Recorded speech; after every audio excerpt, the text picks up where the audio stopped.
Who is stronger, Steve Harrington or Billy Hargrove from Stranger Things? Today we're gonna look at their encounters and see who would win in a fight. I heard people are saying that Steve would win if Billy didn't use a plate, which I disagree with, and I'm gonna explain why in a little bit. I also heard that people are saying Steve would win because Billy couldn't make him bleed with 6+ punches, which isn't true at all. So let's look at their fight, damage of their punches, and who would win if there wasn't a plate. Billy is much better strength-wise, cause in all their encounters we see that Billy could easily put him to the ground and that Steve couldn't do same to Billy.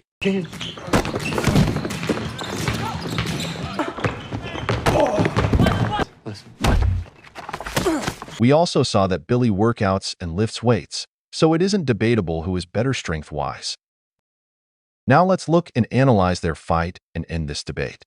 This is first punch, and he made Billy bleed from his left nostril. Nose is also easiest part to make it bleed, and it doesn't mean that it hurted Billy just because he was bleeding. In the next scene we see that it hurted Steve's hand. Then boom, this is second strike, and this time it was to the right side of the nose, but it didn't even bleed. There's 2 more hits to the left side of the nose, and he couldn't make it bleed more. This is where Billy stopped messing around, and we see that he changed his face expression and that he could instantly punch Steve, but he was just messing around.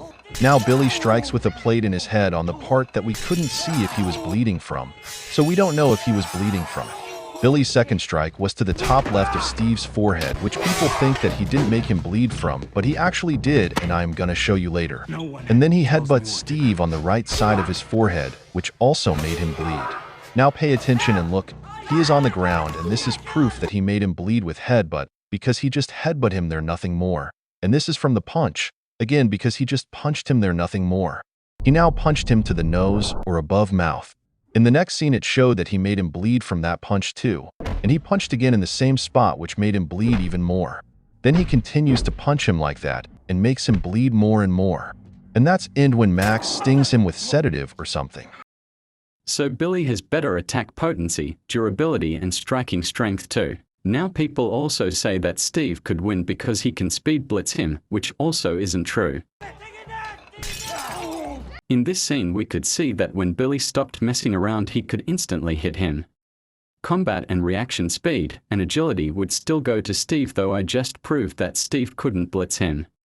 So now I proved that Billy made him bleed with every strike and headbutt. It's debunked that Billy didn't make him bleed in like 6+ punches or that Steve would blitz him. Tell me in the comments if you wanna see where I scale Stranger Things characters too.